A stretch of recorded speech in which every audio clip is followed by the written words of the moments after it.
ओम नमः शिवाय।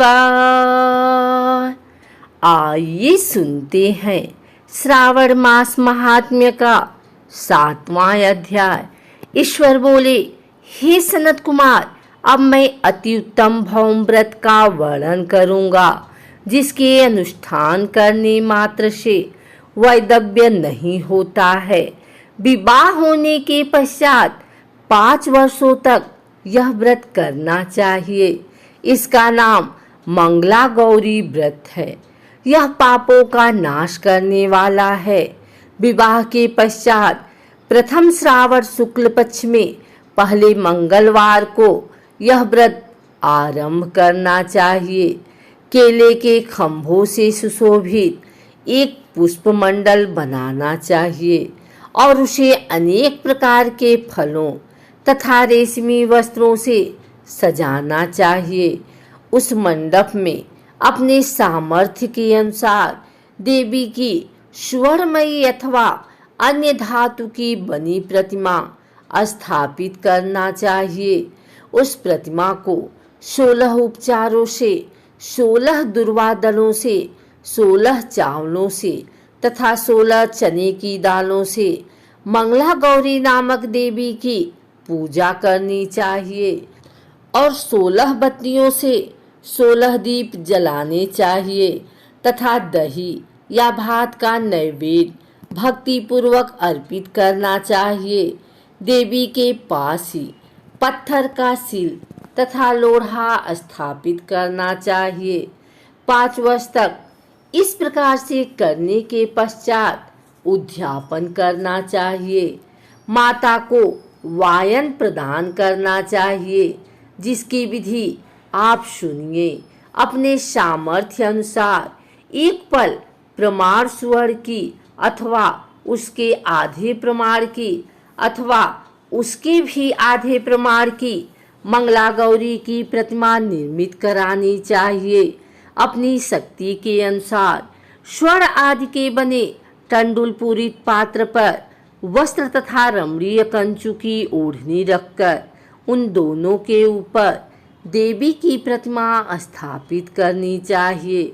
पास में चांदी से निर्मित सील तथा लोढ़ा रखकर माता को वायन प्रदान करना चाहिए। इसके बाद 16 सुवासिनियों को प्रयत्नपूर्वक भोजन कराना चाहिए। हे विप्र, इस विधि से व्रत करने पर 7 जन्मों तक सौभाग्य बना रहता है और पुत्र आदि के साथ संपदा विद्यमान रहती है। सनत कुमार बोले, सर्वप्रथम इस व्रत को किसने किया था और किसको इसका फल प्राप्त हुआ? हे शंभो, जिस तरह से मुझे इसके प्रति निष्ठा हो जाए, कृपा करके वैसे ही बताइए। ईश्वर बोले, हे सनत कुमार, पूर्व काल में कुरु देश में श्रुत कीर्ति नामक एक विद्यमान कीर्तिशाली शत्रुओं का नाश करने वाला 64 कलाओं का ज्ञाता तथा धनुर्विद्या में कुशल राजा हुआ था। पुत्र के अतिरिक्त अन्य सभी चीजें उस राजा के पास थी। अतः वह राजा संतान के विषय में अत्यंत चिंतित हुआ और जब ध्यान पूर्वक देवी की आराधना करने लगा, तब उसकी कठोर तपस्या से देवी प्रसन्न हो गई और उससे यह वचन बोली, हे सुव्रत, वर मांगो। श्रुत कीर्ति बोला, हे देवी, यदि आप मुझ पर प्रसन्न हैं तो मुझे सुंदर पुत्र दीजिए। हे देवी, आपकी कृपा से अन्य किसी भी वस्तु का अभाव नहीं है। उसका यह वचन सुनकर पवित्र मुस्कान वाली देवी ने कहा, हे राजन, तुमने अत्यंत दुर्लभ वर मांगा है, फिर भी कृपावश मैं तुम्हें अवश्य दूंगी। किंतु हे राजेंद्र, सुनिए, यदि परम गुणी पुत्र चाहते हो तो वह केवल 16 वर्ष तक जीवित रहेगा और यदि रूप तथा विद्या से विहीन पुत्र चाहते हो तो दीर्घजीवी होगा। देवी का यह वचन सुनकर राजा चिंतित हो उठा और पुनः अपनी पत्नी से परामर्श करके उसने गुणवान तथा सभी शुभ लक्षणों से संपन्न 16 वर्ष की आयु वाला पुत्र मांगा। तब देवी ने भक्ति संपन्न राजा से कहा, हे नृपनंदन, मेरे मंदिर के द्वार पर आम का वृक्ष है, उसका एक फल लाकर मेरी आज्ञा से अपनी भार्या को उसे भक्षण करने हेतु प्रदान करो, जिससे वह शीघ्र ही गर्भधारण करेगी, इसमें संदेह नहीं है। प्रसन्न होकर राजा ने वैसा ही किया और उसकी पत्नी ने गर्भ धारण कर लिया। 10वें महीने में उसने देवतुल्य सुंदर पुत्र को जन्म दिया। तब हर्ष तथा शोक से युक्त राजा ने बालक का जात कर्मादि संस्कार किया और शिव का स्मरण करते हुए उसका नाम चिरायु रखा। इसके बाद पुत्र के 16 वर्ष के होने पर पत्नी सहित राजा चिंता में पड़ गए और वे विचार करने लगे कि यह पुत्र बड़े कष्ट से प्राप्त हुआ है और मैं इसकी दुखद मृत्यु अपने ही सामने कैसे देख सकूंगा। ऐसा विचार करके राजा ने पुत्र को उसके मामा के साथ काशी भेज दिया। प्रस्थान के समय राजा की पत्नी ने अपने भाई से कहा कि कार्फटिक का वेश धारण करके आप मेरे पुत्र को काशी ले जाइए। मैंने भगवान मृत्युंजय से पूर्व में पुत्र के लिए प्रार्थना की थी और कहा था कि हे विशेश्वर, आप जगतपति की यात्रा के लिए मैं उस पुत्र को अवश्य भेजूंगी, अतः आप मेरे पुत्र को आज ही ले जाइए और सावधानी पूर्वक इसकी रक्षा कीजिएगा। अपनी बहन की यह बात सुनकर भांजे के साथ वह चल पड़ा। कई दिनों तक चलते चलते वह आनंद नामक नगर में पहुंचा। वहां सभी प्रकार की समृद्धियों से संपन्न वीरसेन नाम वाला राजा रहता था। उस राजा की एक सर्वलक्षण संपन्न युवावस्था प्राप्त मनोहर तथा रूप लावण्यमयी मंगला गौरी नामक कन्या थी। सभी उपमानों को तुच्छ करके सौंदर्य अभिवृद्धि को प्राप्त वह कन्या किसी समय सखियों के साथ नगर के उपवन में क्रीड़ा करने के लिए गई हुई थी। उसी समय वह चिरायु तथा उसका मामा वे दोनों भी वहां पहुंच गए और उन कन्याओं को देखने की लालसा से वहीं विश्राम करने लगे। इसी बीच विनोद पूर्वक क्रीड़ा करती हुई उन कन्याओं में से किसी एक ने कुपित होकर राजकुमारी को रांडा, यह कुवचन कह दिया। तब उस अशुभ वचन को सुनकर राजकुमारी ने कहा, तुम अनुचित बात क्यों बोल रही हो? मेरे कुल में तो इस प्रकार क्या कोई नहीं है। मंगला गौरी की कृपा से तथा उनके व्रत के प्रभाव से विवाह के समय जिसके सर पर मेरे हाथ से अक्षत पड़ेंगे, हे सखी, वह यदि अल्प आयु वाला होगा तो भी चिरंजीवी हो जाएगा। इसके बाद वह सभी कन्याएं अपने अपने घर चली गई। उसी दिन राजकुमारी का विवाह था।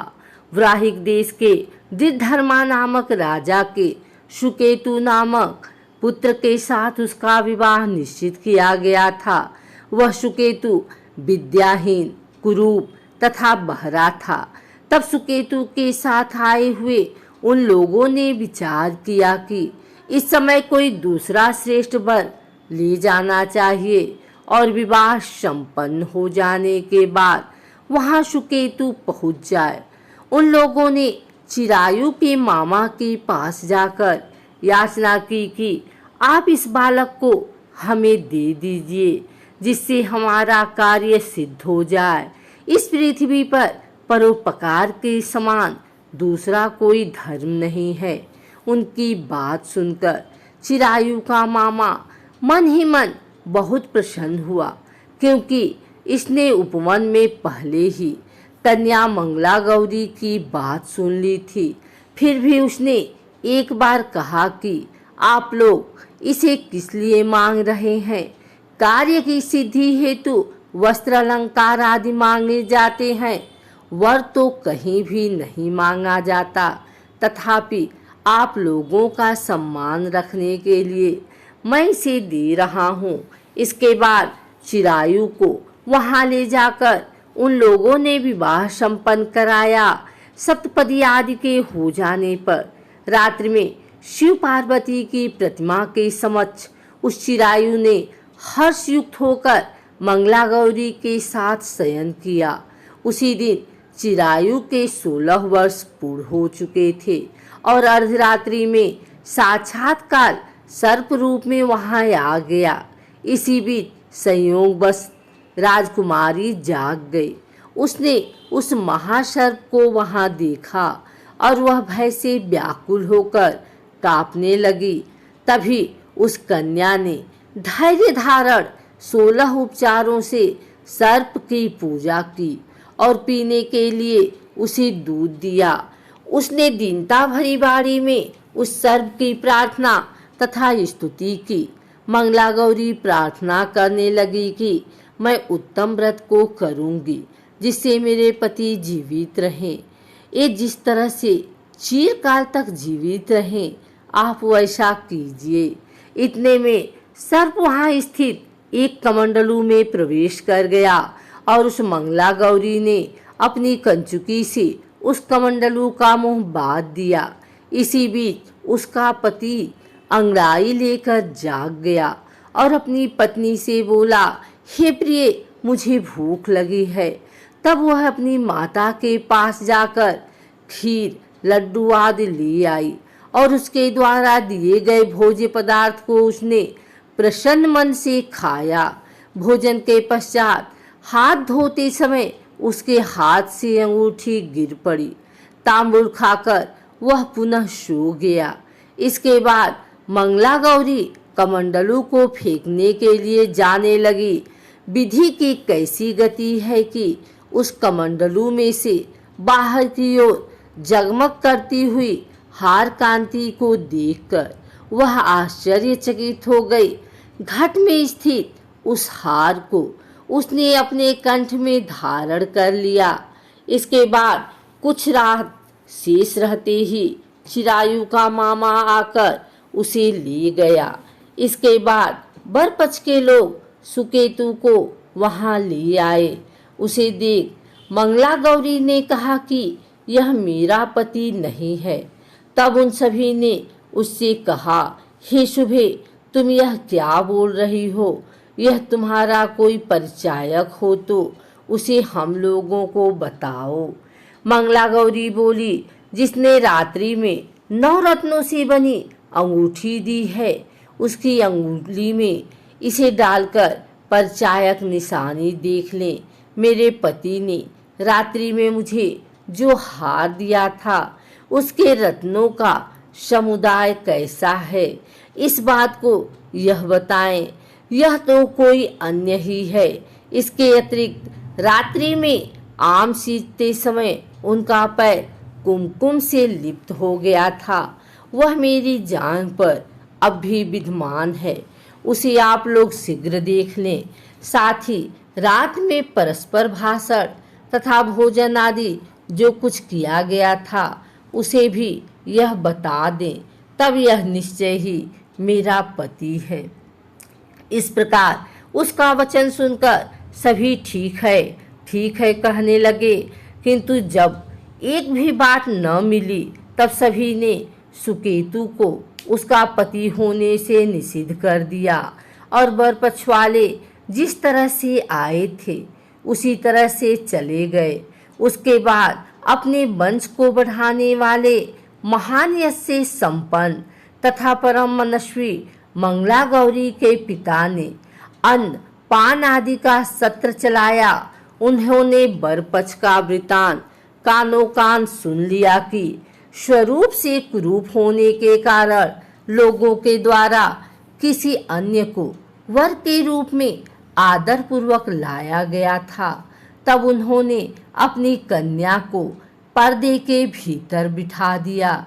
उसके बाद 1 वर्ष बीतने पर यात्रा करके चिरायु अपने मामा के साथ यह देखने आया कि विवाह के बाद वह क्या हुआ।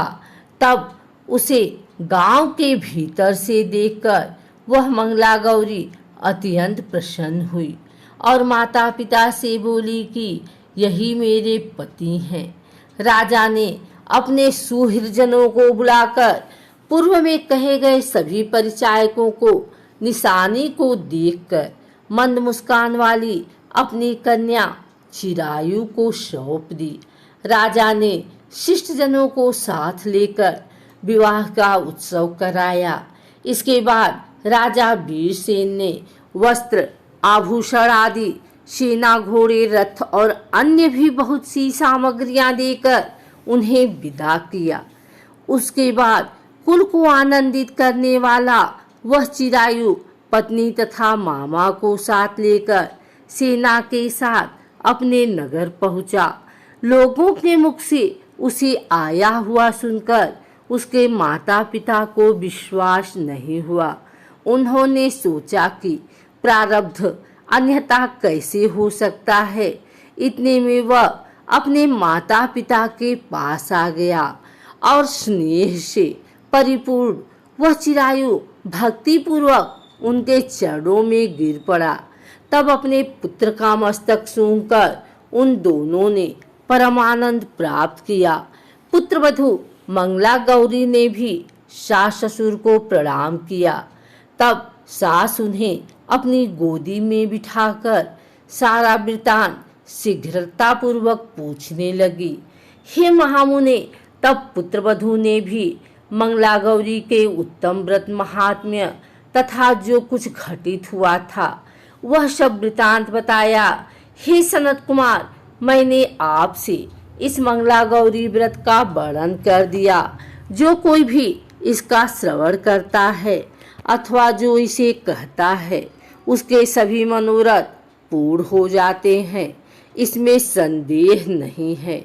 सूत जी बोले, हे ऋषियों, इस प्रकार शिव जी ने सनत कुमार को यह मंगला गौरी व्रत बताया और उन्होंने सभी कार्यों को पूर्ण करने वाले इस व्रत को सुनकर महान आनंद प्राप्त किया।